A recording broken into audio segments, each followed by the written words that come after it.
Assalamualaikum warahmatullahi wabarakatuh. Alhamdulillah, ahmaduhu subhanahu wa ta'ala hamdan yuwafi ni'amahu wa yukafi'u mazidah. Ya Rabbana lakal hamdu kama yanbaghi li jalali wajhika wa 'azimi sultanik. Subhanaka la nuhsi thana'an 'alaika anta kama athnaita 'ala nafsik. Falakal hamdu wa lakal syukru 'ala dhalik. Allahumma salli wa sallim ala habibina sayyidina Muhammadin wa ala alihi wa ashabihi wa tabi'ina lahum bi ihsanin ila yaumiddin. Allahumma ya Rabbana a'inna ala ittiba'i sunnati habibika sayyidina Muhammad. Amidna ya Rabbana ala millatihi. Wahsyurna yawmal qiyamati ma'a zumratihi tahta liwaihi.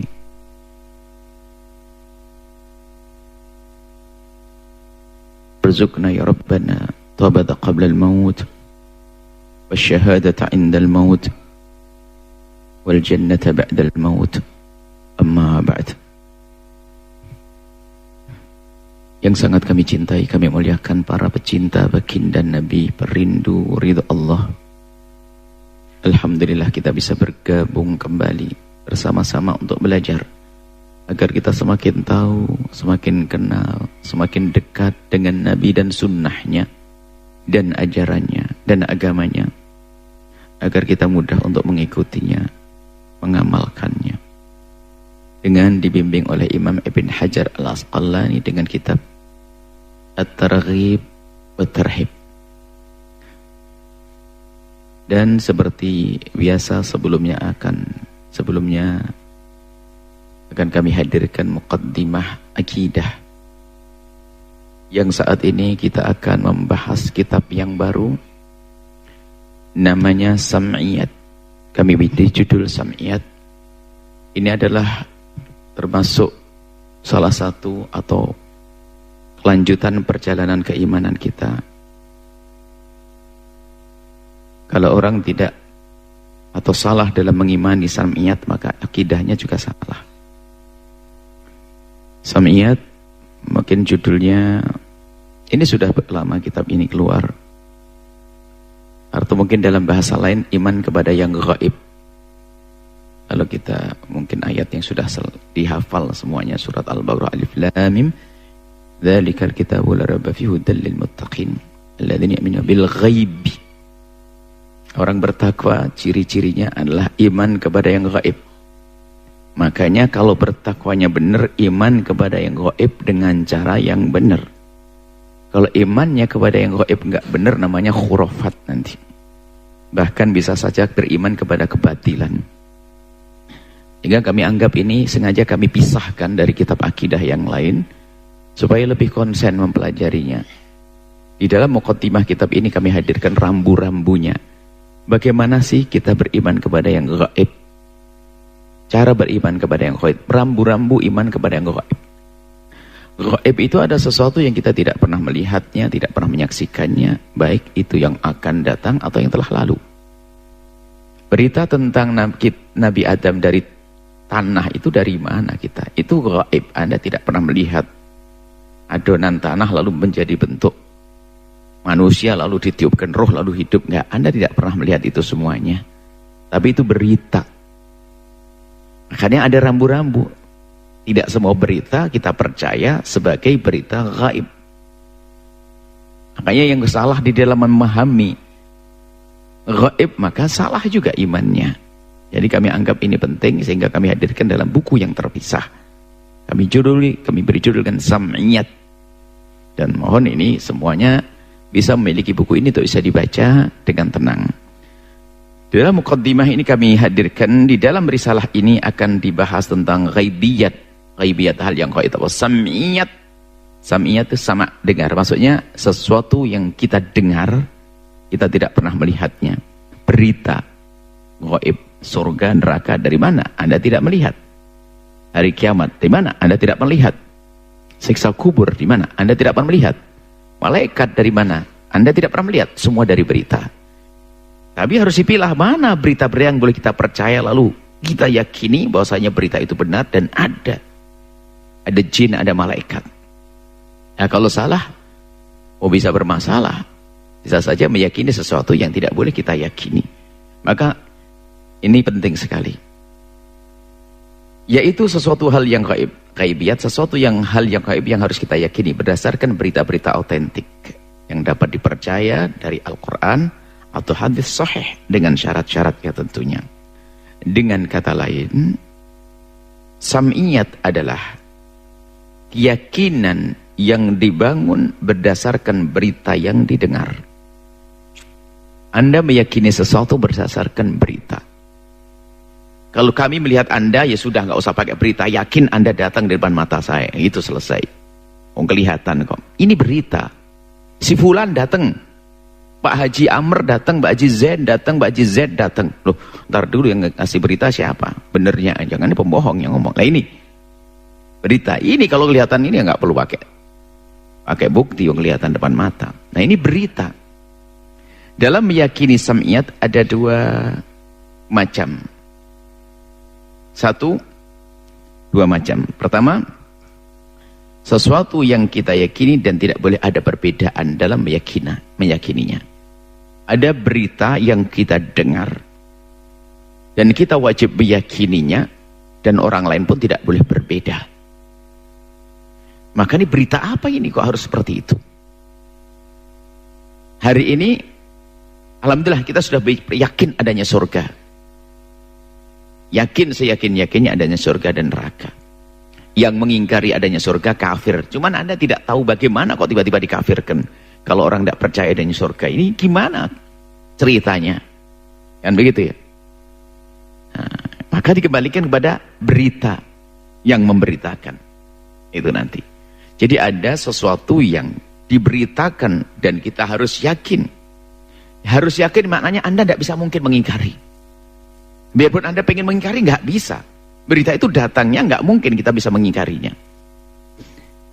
Ada berita yang datang kepada Anda tidak bisa mengingkari. Biarpun Anda ingin mengingkari, nggak bisa. Malah Anda akan bodohkan diri Anda kalau Anda mengingkari.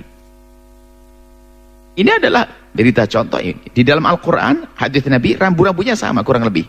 Namanya berita yang dibawa oleh jumlah orang yang namanya mutawatir. Contoh, berita gempa bumi di Cianjur waktu itu. Anda tidak pernah lihat goyangnya gempa, tapi Anda percaya, yakin. Lalu Anda mendermakan, ayo.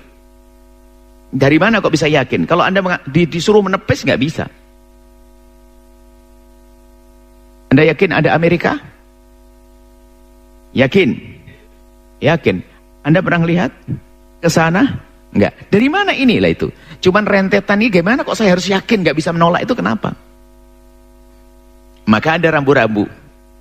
Sehingga ada keyakinan yang kita tidak mungkin bisa menolak. Sehingga siapapun juga nggak bisa menolak pada dasarnya. Karena berita itu adalah berita yang dibawa oleh jumlah orang yang besar namanya mutawatir nanti. Nanti akan kita sebutkan. Jadi ada yang pertama, berita yang sampai kepada kita dan kita nggak bisa menolak dan kita harus yakin. Dan orang lain pun harus yakin. Nama usul aqidah nanti. Yang berbeda keluar dari iman. Kita ahli iman semuanya. Meyakini adanya Jibril, sudah jelas. Dari mana? Lah ini. Yang mengingkari Jibril kafir. Loh kok bisa? Kenapa? Nah, karena yang memberitakan tentang adanya Jibril adalah berita yang nggak mungkin salah. Al-Quran misalnya. Nanti rambu-rambunya akan kita jelaskan dulu. Makanya jangan gampang percaya. Oh di sana ada nyelip blorong kayak atau nyororo kidul atau wewe gombel. Ntar dulu dari mana? Siapa yang beritahu Anda ada nyiroro gombel? Ini beritanya dari mana itu? Kan ada rambu-rambu berakidah. Siapa yang beritakannya gitu loh? Tetangga Anda siapa kan begitu? Jadi ada rambu-rambu berakidah itu sederhana sekali. Makanya ahli ilmu, orang yang belajar nggak gampang terpengaruh dengan berita-berita tetangganya, rohnya gentayangan. Wah ada apa ini? Gentayangan. Kalau memang dia orang nggak baik diseksa di alam barzah. Kok enak gentayangan jalan-jalan ke balas dendam ke mall pakai baju merah. Ini kan bagaimana itu? Dari mana kok bisa yakin? Percaya lagi ibu-ibu hadir pengajian itu. Ini kan aneh, nggak bisa. Keyakinan Anda terus bangun dengan ilmu. Kok ada roh gentayangan, dia itu adalah mau kunjung ibunya lagi sakit. dia sudah kangen sama ibunya, lalu nyebrang jalan ketabrak. Lah kok gentayangan, katanya rohnya nggak diterima. Lalu bagaimana dia orang baik? Langsung mendapatkan kemuliaan. Begini, dia coba bagaimana di kampung kita ada roh gentayangan ini? Ini kan berita-berita begini, ini ada dari mana? Hanya suara di kampung lalu kita percaya. Makanya kita perlu membenahi keyakinan. Kadang berita ini ditulis oleh orang nggak jelas. Dari mana berita itu bahwasanya Sunan Kalijogo menikah dengan Nyi Roro Kidul? Ini kan aneh. Subhanallah, bagaimana ini? Lo kok dipercaya? Orang punya pesugihan, pesugihan. Pesugihan itu biar sugih. Meninggal dunia katanya Pak, wah ini mbahmu jadi kera. Kau cari ke tempat sana, ke tempat kera sana. Nanti mbahmu jadi kera. Ini dari mana ini? Ini bangun keyakinan harus jelas dong. Oh sembahnya kalau memang orang nggak baik ya sudah dihukum di alam barzakh. Oh jadi kera, ngerebut timun lagi. Ada itu semuanya. Kera bisa senang itu, kera itu udah beranak pinak lagi kan. Cuman bedanya nggak ketahuan, ketawanya binatang gitu saja, senang dia. Jadi mohon maaf, ini membangun keyakinan itu penting. Jadi di saat kita tidak belajar khusus ini kadang-kadang liar di kampung kita. Wah, salah ngeletakkan duit katanya dicuri sama tuyul tetangga. Ini gimana? Anda itu ngiri sama tetangga. Kita perlu bangun keyakinan itu penting. Inilah kita hadirkan rambu-rambu. Selama ini tidak kita hadirkan dalam cara pemahaman yang khusus sehingga pemahaman keyakinan kita itu liar. Tidak jelas, tidak sesuai dengan petunjuk sehingga kita membuat namanya khurafat, cerita khayal dan sebagainya. Dulu masih ingat barangkali Anda, tidak tahu berita dari mana. Itu gerhana itu rupanya rembulan dimakan buto hijau. Waduh, kacau ini. Buto hijaunya kayak apa ini semakan segede itu. Nah, sehingga sudah hamil tua suruh sembunyi di bawah kolong. Kolongnya sempit, kasihan itu orang hamil. Kayaknya saya yang tertawa itu pernah punya pengalaman, ya tobat aja lah. Ya ini membangun keyakinan tuh bagaimana gitu loh. Jadi kita perlu bangunan keyakinan tentunya, mohon maaf, tanpa kita menjelekkan jika ternyata itu ada pada agama lain. Misalnya ada agama yang meyakini adanya itu semuanya urusan mereka. Tuhannya pun juga yang mereka yakini berbeda kok dengan Tuhan yang kita yakini. Kita tanpa mencaci, cuman kita membenari akidahnya. Orang yang mengaku bahasanya Tuhannya Allah, Nabi Muhammad SAW, ada rambu-rambu di sini. Kami berharap anak-anak cuma menjelaskan ini dengan jelentreh dan jelas supaya jadi rambu-rambu di dalam berkeyakinan. Supaya kita tidak punya prasangka buruk kepada tetangga dan sebagainya. Kalau ada dibilang mbahmu rohnya gentayang itu sakit hati, berarti mbahnya di neraka kan begitu ya? Nah ini kan gak enak. Jadi kadang-kadang kita tidak sadar dengan keyakinan yang salah menyakiti hatinya orang. Sementara selagi dia ahli la ilaha illallah, kita husnudzan. Semoga waktu sakratul maut dengan sakitnya sakratul maut sudah diampuni Allah, selesai. Yang kedua, sesuatu yang kita yakini tapi masih mungkin ada perbedaan dalam meyakininya. Itu furu'ul akidah. Ada orang meyakini, Anda boleh tidak yakin. Karena itu bukan usul akidah, bukan pokok akidah. Saya yakin orang lain berbeda. Nanti akan kita beri contohnya. Yaitu ya, berita akan tapi bukan dibawa oleh orang yang banyak. Yang cerita 2 orang. Benar toh? Saya percaya dengan dia. Tapi orang lain belum tentu percaya karena orang lain pernah dibohongi sama orang ini. Misalnya ada orang beritakan kepada Anda dan dia jujur kepada Anda, nggak berani bohong kepada Anda. Maka omongannya benar dan Anda percaya pada dia. Cuman dia di luar pernah bohong, lalu memberitahu kepada yang lainnya nggak percaya, ini pembohong kok. Berarti saya percaya, saya yakin, orang lain tidak percaya. Bisa jadi semacam itu. Nanti gambarannya seperti itu di dalam pemahaman tentang akidah. Kemudian, nah, penjelasannya begini. Sesuatu yang kita yakini, ini masalah. Sesuatu yang kita yakini masalah pembagian dalil. Sesuatu yang pertama, sesuatu yang kita yakini dan tidak boleh ada perbedaan dalam meyakininya. Ini bukan 3, ini salah. Sudah di-setting ulang ya. Ada diedit. Ini 1 penjelasan. Sesuatu yang kita yakini dan orang lain tidak boleh berbeda. Maka ini adalah berita yang datang kepada Anda.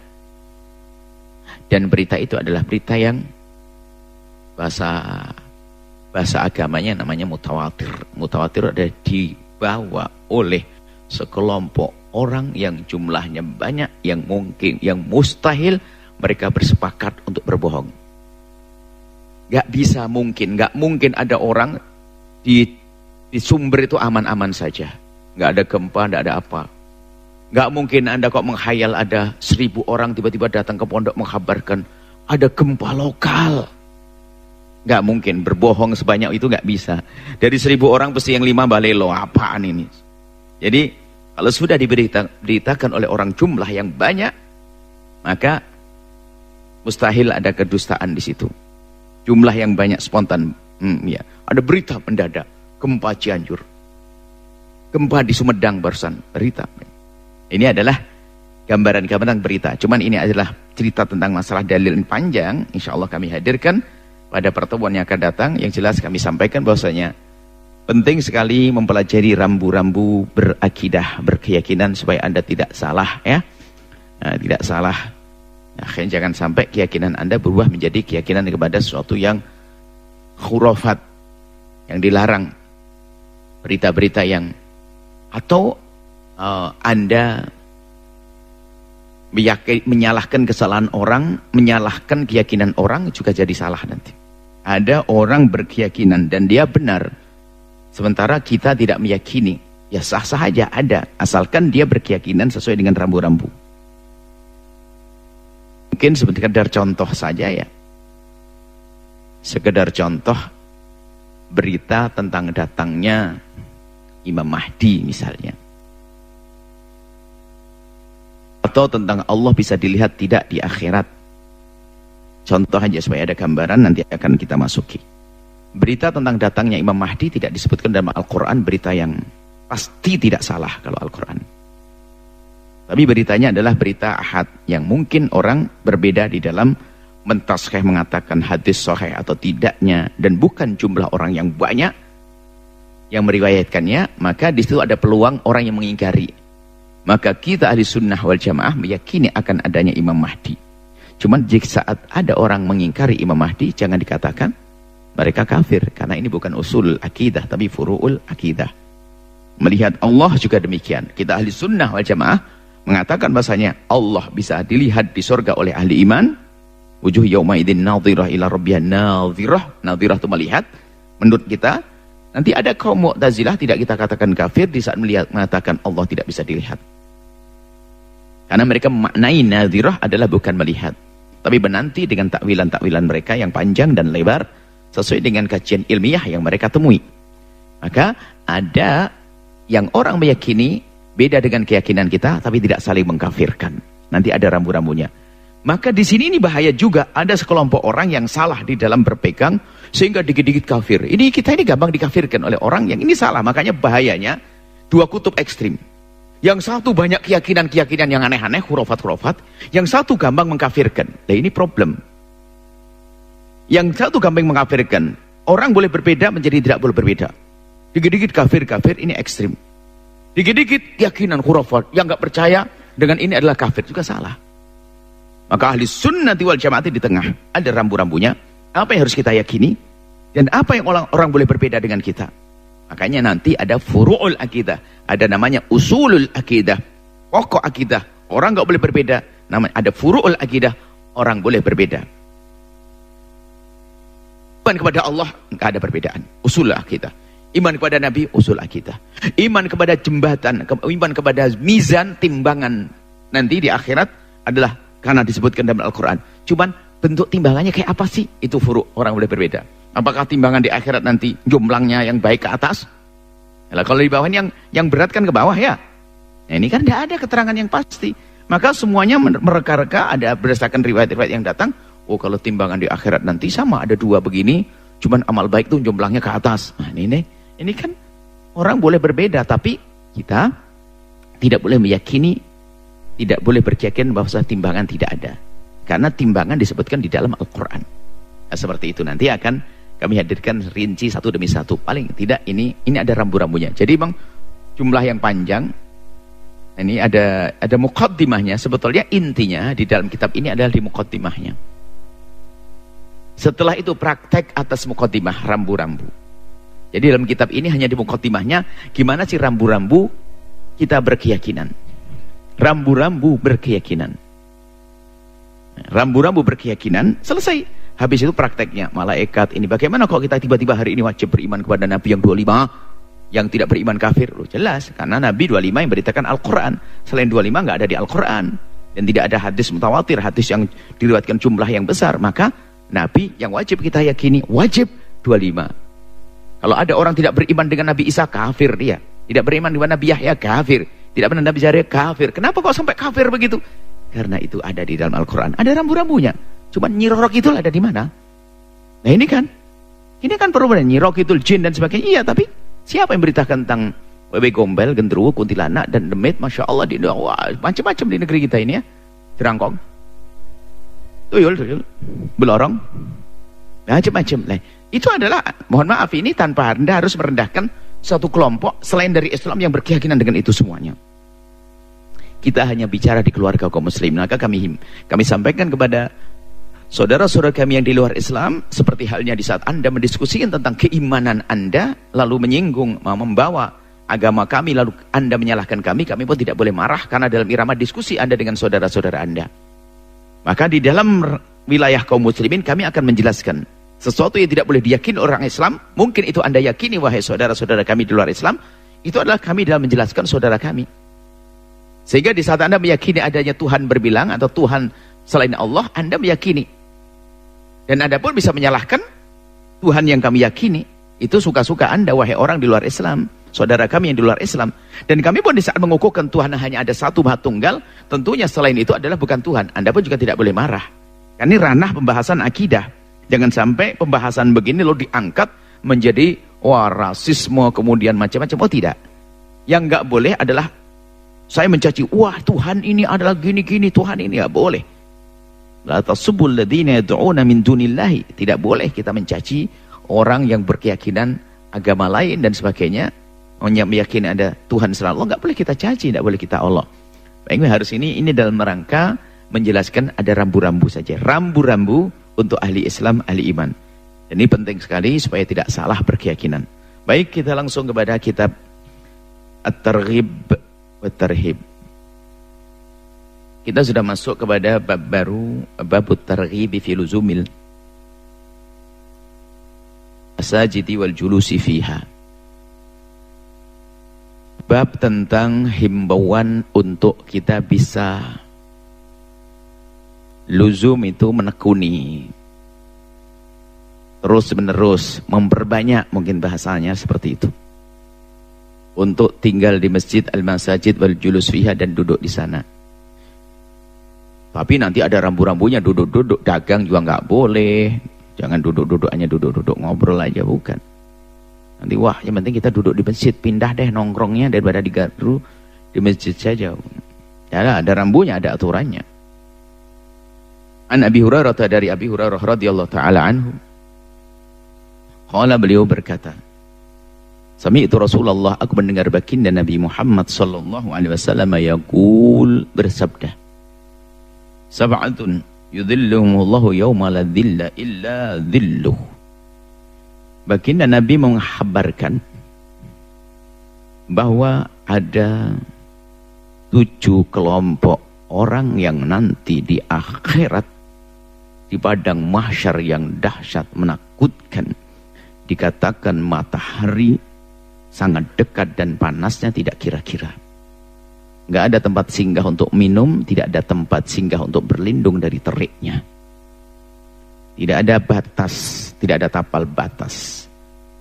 Bumi sudah dirubah oleh Allah menjadi hamparan yang putih, sehingga orang tidak tahu dari mana dan akan kemana, sebab sana dan sini semuanya sama. Bayangkan kebingungannya kayak apa. Dan di situ perlu waktu 50.000 tahun lebih. Jadi bukan hanya sekedar sepintas. Kita kan hanya berapa puluh tahun ya. Berapa ibu umurnya? 100? Cukup? Cukup 100. Yakin? Pas 100 ditutup? Kita ini masih pengen lebih panjang lagi. 102, 103. Semoga panjang umur, sehat dalam taat kepada Allah. Itu ribuan tahun dalam keadaan kebingungan. Sehingga orang-orang kafir yang tidak punya iman itu melihat dahsyatnya padang mahsyar pada berkata, keluarkan kami dari padang mahsyar yang menyiksa, biarpun masuk jahanam juga nggak apa-apa. Nggak ngerti di neraka lebih pedih lagi. Artinya menunjukkan begitu panasnya keadaan di situ, begitu mengerikannya. Akan tapi dalam keadaan yang seperti itu ada beberapa kelompok orang istimewa yang baginda Nabi kabarkan, dan semoga itu adalah kita. Makanya ambil bagian mana kira kita, sab'atun, 7 kelompok orang. Yudhilluhumullahu, Allah akan beri perlindungan, dipayungin sehingga panas itu sudah tidak akan terasa bagi dia. Yudhilluhumullahu yawma la dhilla illa dhilluh, di saat tidak ada lagi perlindungan kecuali dari Allah. Nggak ada. Anda mau siap payung, nggak ada payung. Bawa kipas, nggak ada kipas. Bahkan tanpa sehelai badan, tambah sehelai benang. Semua adalah orang tidak pakai baju. Dan itulah yang menumbuhkan, yang menggugah, mengagetkan Sayyidat Aisyah. Ya Rasulullah, alangkah malunya kami nanti di tempat seperti itu. Nabi menjawab, orang sudah tidak mikir yang lainnya, tidak mikir tentang syahwat, tidak mikir tentang aurat. Kenapa? Begitu dahsyatnya padang mahsyar. Baik, ternyata ada 7 kelompok orang yang Allah beri perlindungan di saat tidak ada lagi perlindungan kecuali dari Allah. Di antaranya adalah Al-Imamul Adil. Oh, kabar gembira bagi orang yang dipilih untuk menjadi pemimpin, baik kelas negara atau kelas kampung atau kelas keluarga. Seorang bapak adil kepada anak-anaknya. Oh, ini ada hitungannya dong.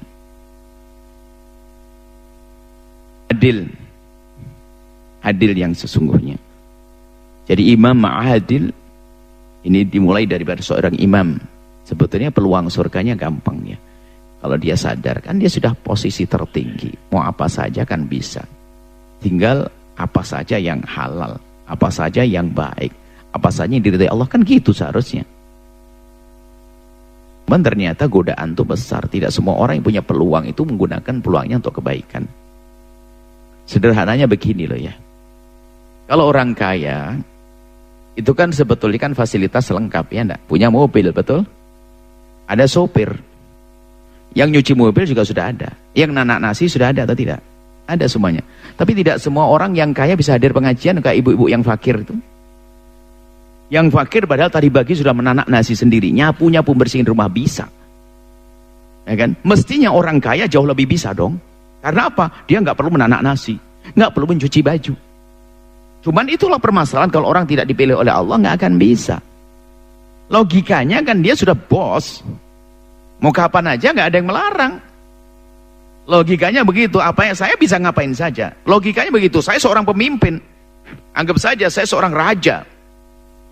Kalau presiden nanti ada calon presiden baru lagi, saya seorang raja. Karena saya seorang raja, saya bisa ngapain saja. Saya sholat kapan saja, saya bangun apa saja, saya dukung kebaikan di mana saja, saya hentikan kemungkaran kapan saja. Kan bisa, saya seorang raja kok. Nah kalau saya tidak bisa, saya bukan raja dong. Nah itulah raja yang ahli surga nanti. Imam adil, menegakkan keadilan. Dia tidak akan kepanasan di saat matahari, terik matahari di padang mahsyar begitu menyiksa. Nah ini Imam adil. Yang kedua adalah hai para santri. Kebetulan sekali yang dipotong hadisnya ini tepat sekali hari ini. Biarpun 7-nya nggak disebutkan semuanya. Yang kedua adalah syabun, hai para santri. Syabun, anak muda, nasya'a fi ibadatillahi, tumbuhnya dengan ibadah kepada Allah. Ini susah diwujudkan kecuali anak-anak yang tinggal di pondok. Jam 3 sudah bangun, suruh tahajud, baca Quran dan seterusnya. Sholat jamaah, baca zikir, ngapal Quran, segala macam. Semoga ini para santri ini termasuk golongan syabun nasya'a fi ibadatillahi, anak muda yang tumbuh dengan beribadah kepada Allah. Adapun yang di luar, insyaallah segera dengar berita ini, berusahalah untuk istiqomah sholatnya, istiqomah tahajudnya, istiqomah baca Qurannya, biarpun berat. Tapi ingat, semakin berat semakin gede pahalanya. Jangan Anda patah semangat, jangan Anda pesimis. Biarpun di luar pesantren, Anda bisa, hai anak muda. Pokoknya Anda yakin nih berita ini dahsyat. Syabun nasya'a fi ibadatillahi. Anak muda yang tumbuh, subur, tumbuh dengan beribadah kepada Allah. Kebayang waktu membaca hadis ini, wah ini enak anak yang tinggal tempat-tempat baik itu lah. Pagi-pagi sudah dia tidur dibangunin. Yang bangunin adalah orang yang sangat mencintainya karena Allah. Ya. Tapi di rumah ibunya mencintainya setengah-setengah. Karena Allahnya kurang. Sehingga apa? Kasihan. Biar dululah nanti. Ya dulu Pak, biar jangan akhir-akhir aja lah. Biar nanti kalau pokoknya jangan telat subuhnya gitu aja deh. Tahajud wah berat. Kecuali waktu rekreasi bangunin dari pagi-pagi. Itu kan ibu-ibu. Nah, tapi kalau untuk ibadah mah berat. Karena ibadah kan menuju surga, kan gitu ya. Jadi peringatan saja sebetulnya. Kadang-kadang enggak, sebetulnya itu hanya perasaan yang salah saja. Kenapa bisa membangunkan jam 3 pagi untuk rekreasi? Padahal itu nanti duduk di kursi bis. Enggak tidur lagi dia. Sampai di sana main, capek juga. Tapi sang ibu semangat.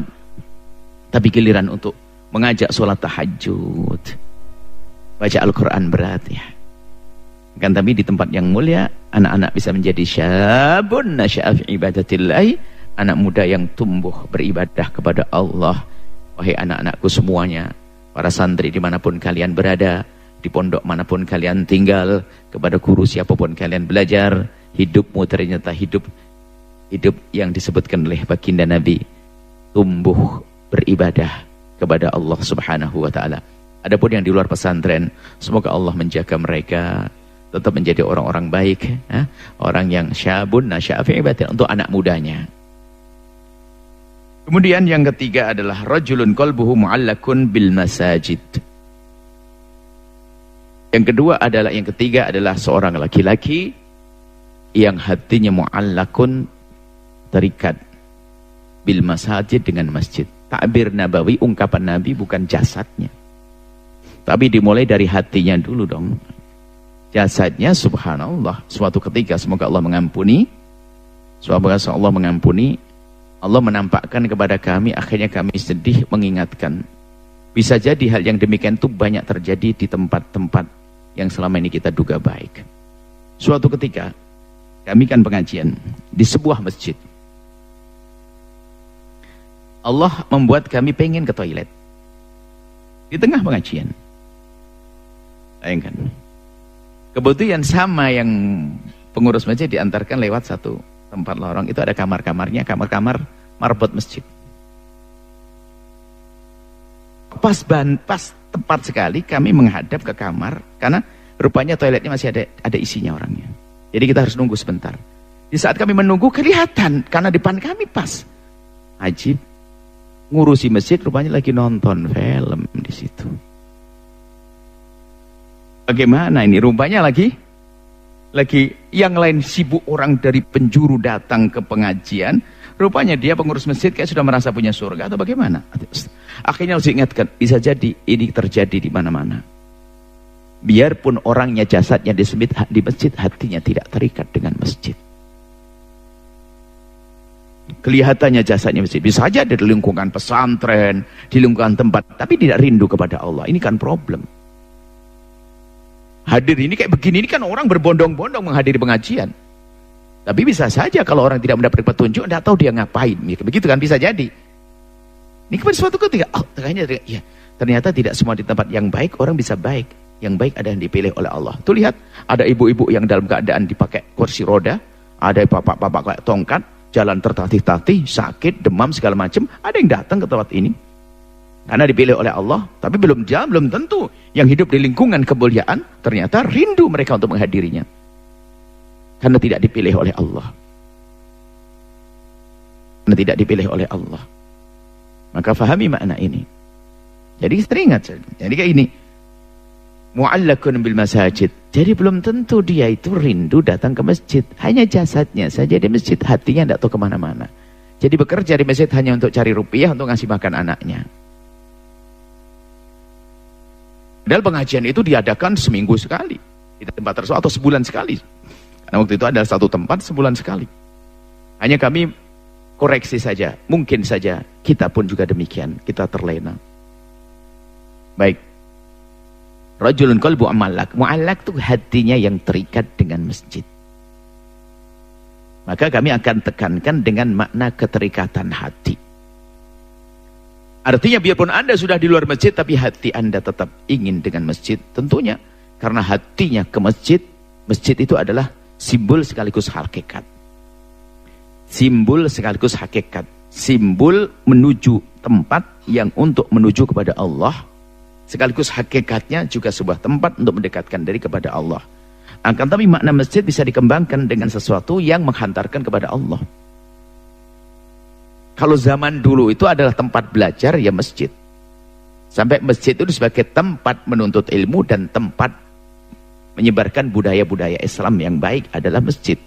Belum ada pesantren, nggak ada kampus, nggak ada. Masjid ya berpunya fungsi. Sehingga itu ulama-ulama besar kayak Imam Malik pun di mana beliau? Imam Malik mengeluarkan ulama-ulama sekelas Imam Syafi'i, apakah dia di pondok pesantren Al-apa itu? Nggak ada. Imam Syafi'i yang belajar dengan Imam Malik itu ternyata Imam Malik adalah mengajar di Masjid Nabawi berdekatan dengan kubur baginda Nabi Shallallahu Alaihi Wasallam dengan adab beliau yang sangat mulia. Ya, setiap mengajar Imam Malik itu menghormati ilmu, meninggikan tempatnya. Imam Malik di Madinah meninggikan tempatnya karena yang akan disampaikan ada ilmunya baginda Nabi. Kalau nemui tamu biasa saja pakai kaos oblong, kalau hari ini biasa saja kalau untuk bisnis. Biasa saja, tapi kalau sudah yang datang thalibul ilm, Imam Malik menggunakan minyak wangi, menggunakan baju terbaik, duduk di tempat yang baik. Karena apa? Ini adalah ilmunya Rasulullah. Kemudian melirik ke kubur baginda Nabi SAW untuk menyampaikan pesan kemuliaan. Imam Malik itu keren ya. Nah, hebat. Sehingga majelisnya Imam Malik, kata Imam Syafi'i, kalau ada orang buka kertas begini itu bunyi. Kedengaran semuanya. Begitu wibawanya majelis. Karena majelisnya diikatkan dengan baginda Nabi SAW. Ini berada di masjid. Itu di masjid keluar ulama kayak Imam Syafi'i. Nah, jadi harus kita pahami fungsinya dulu. Makanya kalau kita mendidik anak di pesantren itu sebetulnya agar mereka adalah menjadi perindu masjid ibadah. Bukan hanya untuk punya ilmu lalu pamer ilmu sombong. Enggak, bagaimana mendekatkan dirinya kepada Allah. Ke sana dong yang kita hantarkan, kita ingin menghantarkan mereka dekat pada Allah. Nah, qalbuhu mu'allaqun bil masajid, hatinya terikat dengan masjid. Mungkin Anda waktu itu tidak lagi berada di masjid, tapi hati Anda tetap dengan masjid ataupun segala sesuatu yang dijadikan pendukung makmurnya masjid. Pendukung makmurnya masjid adalah termasuk pendidikan-pendidikan agama. Nah, kalau ada anak tidak kenal akhlak, tidak kenal adab, tidak kenal keutamaan masjid, tidak kenal ibadah, bagaimana akan mengisi masjid? Makanya disitulah Anda memikirkan tentang bagaimana memakmurkan masjid. Sebaik memakmurkan masjid hanya orang beriman, seperti nanti akan disebutkan dalam ayat yang akan kita sebutkan dari hadis Nabi juga. Maka hati pertama yang paling utama adalah kita ikatkan hati kita dengan masjid, yang maknanya adalah tempat ibadah, tempat menuntut ilmu, tempat menyebarkan budaya-budaya. Tempat ibadah, tempat menuntut ilmu, tempat menyebarkan budaya-budaya. Budaya Islam tentunya. Budaya adalah kreasi akal. Budaya adalah sesuatu kebiasaan-kebiasaan baik yang terjadi pada kaum muslimin, termasuk kegiatan-kegiatan yang dikemas sehingga menjadi sesuatu yang indah, menyenangkan, menghibur, tapi sesuai dengan petunjuk Islam namanya budaya. Jadi budaya itu hasil kreasi akal. Sehingga yang tidak budaya kan begitu. Budaya itu kan dia hasil kreasi akal. Akal siapa? Akal orang beriman. Karena akal yang orang beriman akan menghasilkan satu kreasi yang indah. Itulah yang diisyaratkan oleh baginda Nabi, man sanna fil islami sunnatan hasanatan, itu budaya. Man sanna fil islami sunnatan hasanatan, kebiasaan. Kebiasaan-kebiasaan baik yang dihadirkan oleh orang beriman, maka itu akan menjadi amal bagi orang tersebut dan siapapun yang melanjutkannya. Baik. Jadi hatimu harus dengan masjid. Kalau tidak, jasadmu mungkin jauh dari masjid. Ada suatu ketika ada orang bekerja, saya tempatnya jauh dari masjid. Tapi hatimu harus tetap dengan masjid. Kau kirim rezeki untuk membangun masjid, memakmurkan masjid, dan pendukung-pendukung masjid. Maka pendukung masjidnya adalah bermacam-macam. Termasuk hari ini adalah pondok pesantren, madrasah diniyah, tempat-tempat belajar itu.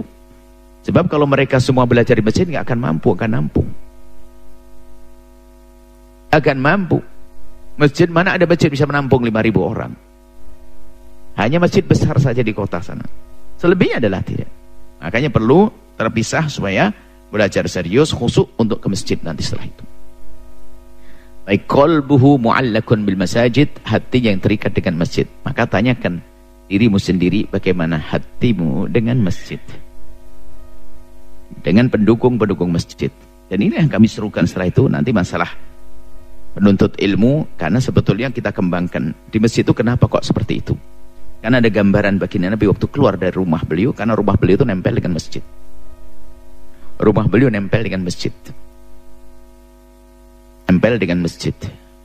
Bahkan saat beliau wafat adalah di rumah beliau, di rumah Sayyidah Aisyah. Di rumah Siti Aisyah. Dan seorang Nabi kalau meninggal akan dikubur di tempat meninggalnya. Sehingga dijadikanlah ghurfah, ada kamar tidur, ada kamar menemui tamu, disitulah baginda Nabi wafat. Selain di kamar ghurfah itu adalah ada kamar tidur, ada kamar tempat menemui tamu. Waktu itu baginda Nabi sudah sakit, sehingga tidak di dalam, tapi di luar kamar, masih di rumah Siti Aisyah, sehingga Nabi bisa banyak menemui tamu. Disitulah Nabi wafat, dan disitulah Nabi dikubur, yang sekarang diliputi dengan masjid.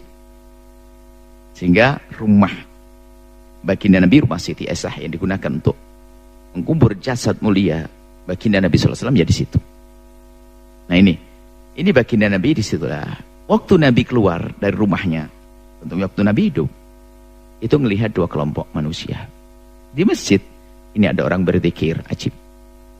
Memang tempat berzikir masjid, bukan untuk dagang, bukan untuk selain itu. Sampai suatu ketika ada orang melakukan suatu kegiatan masjid, Nabi mengatakan masjid ini dibangun untuk zikir, menyebut nama Allah, melakukan sholat dan ibadah, bukan untuk selain itu, bukan untuk mengumumkan barang dagangannya. Sampai Nabi mendoakan barang siapa mencari barang-barang, nanti akan disebutkan, mencari barang di masjid, Nabi mendoakan semoga tidak ditemukan. Kalau orang dagang di masjid, Nabi mendoakan semoga tidak beruntung, karena ini bukan tempat untuk berdagang. Di sebelahnya ada orang berkumpul belajar. Nabi menyanjung, ini bagus, ini bagus. Dan memang masjid untuk itu, untuk berzikir, beribadah, dan untuk menuntut ilmu. Tapi Nabi kemudian mengatakan, bersabda, aku lebih senang dengan penuntut ilmu, karena itulah yang akan membawa ilmu baginda Nabi dari masa ke masa. Nabi mengatakan, aku lebih senang dengan ini. Makanya esensinya ini, hakikatnya, maknanya ini harus kita pahami, bahwa ternyata sangat penting kita peduli dengan orang yang menuntut ilmu. Dan itulah yang difahami oleh imam-imam besar yang sukses di dalam mendidik kader-kader handal. Imam madhab itu banyak. Orang-orang mujtahid mutlak sekelas Imam Syafi'i, Imam Malik itu banyak. Akan tapi yang punya ide cemerlang membuat kader-kader penerus adalah yang abadi ilmunya sampai hari ini. Imam Malik punya murid-murid dahsyat, ulama-ulama besar, termasuk di antara muridnya adalah Imam Syafi'i sendiri. Imam Syafi'i mengkader orang-orang handal, orang-orang hebat. Keluar murid-murid, termasuk Imam Ahmad sendiri muridnya. Nah ini begitulah. Sehingga membuat satu pendidikan khusus ini adalah untuk mengabadikan ilmunya Rasulullah SAW. Maka bersama ini juga kita ingin amal kita panjang kisahnya. Dengan yang kami serukan selama ini, ayo kita besarkan lembaga atau pendidikan pondok pesantren, yang disitulah anak kita belajar bagaimana untuk menghidupkan masjid, bagaimana menjaga akhlak, menjaga iman dan seterusnya. Itu yang kami serukan. Dan sebetulnya itu tidak lain adalah untuk menghantarkan mereka agar kenal Allah. Masjid adalah tempat sujud. Masjid secara bahasa adalah tempat sujud. Itu ada masjid. Itulah termasuk dalam bahasa adalah masjid, maknanya juga masjid. Maghrib, maghrib, begitu. Jadi itu. Nah, dari itu, ayo kita peduli dengan masjid dan pendukung-pendukungnya. Ada sebagian orang yang hanya sibuk membangun masjid saja, karena yang dihafal hanya hadis man bana lillahi masjidan, seperti hadis yang lalu. Sementara siapa yang bakal ngisi masjid tidak pernah dipertimbangkan, tidak pernah diperhitungkan. Sementara kalau kita mendidik para penuntut ilmu, lihat sebanyak ilmu, sebanyak anak yang belajar ibadah mereka dakwah mereka itu akan menjadi pahala mengalir untuk kita.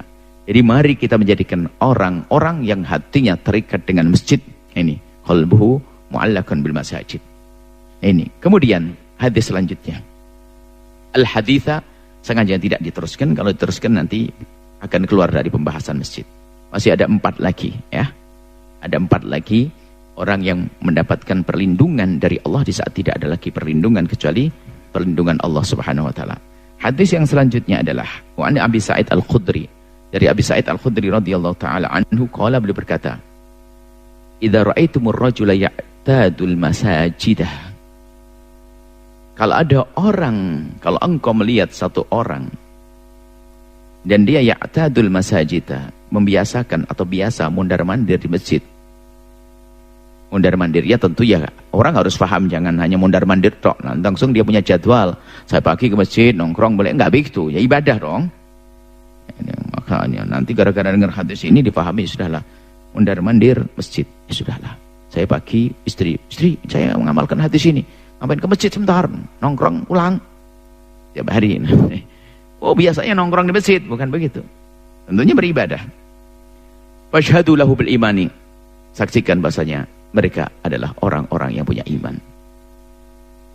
Kalau Allah Azza wa Jalla, Allah Subhanahu wa taala yang maha mulia dan maha agung berfirman, "Innama ya'muru masajidallahi man amana billah." Nah berarti bukan duduk kan, ya'muru, memakmurkan masjid. Bagaimana memakmurkan masjid? Ya sesuai dengan fungsi masjid dong. Masjid untuk menuntut ilmu. Masjid untuk beribadah. Pada zaman Nabi adalah untuk menyampaikan, Nabi menyampaikan pesan-pesan, hadis-hadis di masjid. Jadi memakmurkan masjid adalah orang yang peduli dengan tadi. Memakmurkan masjid untuk beribadah, masjid untuk penuntut ilmu, belajar, lah itu termasuk memakmurkan masjid.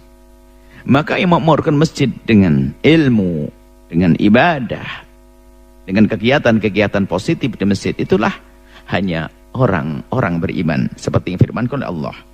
Rawi Ibnu Majah, hadis diriwayatkan oleh Ibnu Majah, Tirmidzi, lafadznya adalah Imam Tirmidzi. Dan beliau kan dikatakan bahwasanya hadis hasan qarib. Sahih Ibnu Huzaimah mengatakan hadisnya sahih. Ibnu Hibban wal Hakim. Juga Ibnu Hibban dan Imam Hakim. Kemudian kita lanjutkan, kita selesaikan sekalian masalah hadis. Pentingnya kita membiasakan dengan masjid, mendekat dengan masjid. Wa Nabi Hurairah, dari Abi Hurairah radhiyallahu taala anhu, anin Nabi, dari baginda Nabi Muhammad SAW, qala, beliau bersabda, "Ma tawattana." Barang siapa yang memantapkan, tawatton itu dari mautin tempat untuk tinggal. Waton itu kan negeri, tempat tinggal. Tawatton ar-rajulu masajida. Barang siapa orang yang biasakan tinggal, jadi begitu. Memperbanyak tinggal. Tawattona menjadikan masjid itu waton bagi dia. Masjid menjadi kebiasaan untuk tinggal duduknya dia. Tapi untuk ngapain? Lis-sholati, sholat. Orang yang banyak tinggal di masjid melakukan sholat wa dzikri dan dzikir, illa tabashbashallahu ta'ala, kecuali Allah bergembira, senang. Kama tabashbashu, kama yatabashbashu ahlul ghaibi bi ghaibihim idza qadima alaihim. Seperti gembira, girang, riang, senangnya seorang yang punya keluarga yang pergi. Jadi gini, Anda sebuah keluarga terdiri dari istri, anak-anak 5, Masya Allah. Rindu ayahnya datang baru kerja, insya Allah besok datang ayahnya. Sudah lama 1 tahun tidak pulang, ada berita besok mau datang. Girangnya kayak apa? Semuanya disiapkan anak-anak buat kejutan buat ayahnya, gini-gini. Itu namanya yatabashbashun. Jadi bukan sekedar gembira akan, tapi ada reaksi positif, reaksi. Ada perilaku yang dilakukan di saat bersama kegembiraan, itu manusia. Cuman ini adalah bukan Allah yatabashbash. Bagaimana Allah gembira? Ya, kalau di sini disebutkan kegembiraan kepada Allah, jangan disamakan dengan manusia. Kalau gembira kita karena ada didahului oleh kesedihan. Waktu pergi kan sedih, suamiku pergi, kemudian setelah pulang tabasbash, perempuan itu jadi gembira. Kalau Allah tidak begitu. Maka kalau segala sesuatu yang biasa dinisbatkan kepada manusia, ya tabasbash ini, atau tertawa, gembira, senang, dinisbatkan kepada manusia, biasa dinisbatkan kepada manusia. Kalau dinisbatkan kepada Allah, tentunya tidak sama dong. Sehingga kalau Allah tabashbushnya Allah itu apa? Ya Allah ridho. Itu loh, Allah ridho bener sama orang. Lah kalau sudah Allah ridho gimana? Ya Allah beri dong. Allah beri pahala, beri kemuliaan, mudahkan segala urusannya dan sebagainya. Kan jangan sampai kita masuk seperti kelompok-kelompok mujassimah, musyabbihah yang nggak mau menafsiri atau menakwili ayat-ayat atau hadis-hadis, mutabashbish, ya sudah mutabashbish sesuai dengan pemahaman dia, ya. Sehingga ada kelompok yang sesat, terjerumus keluar dari wilayah kemuliaan, wilayah kebenaran, wilayah iman adalah yang menyerupakan Tuhan dengan makhluknya.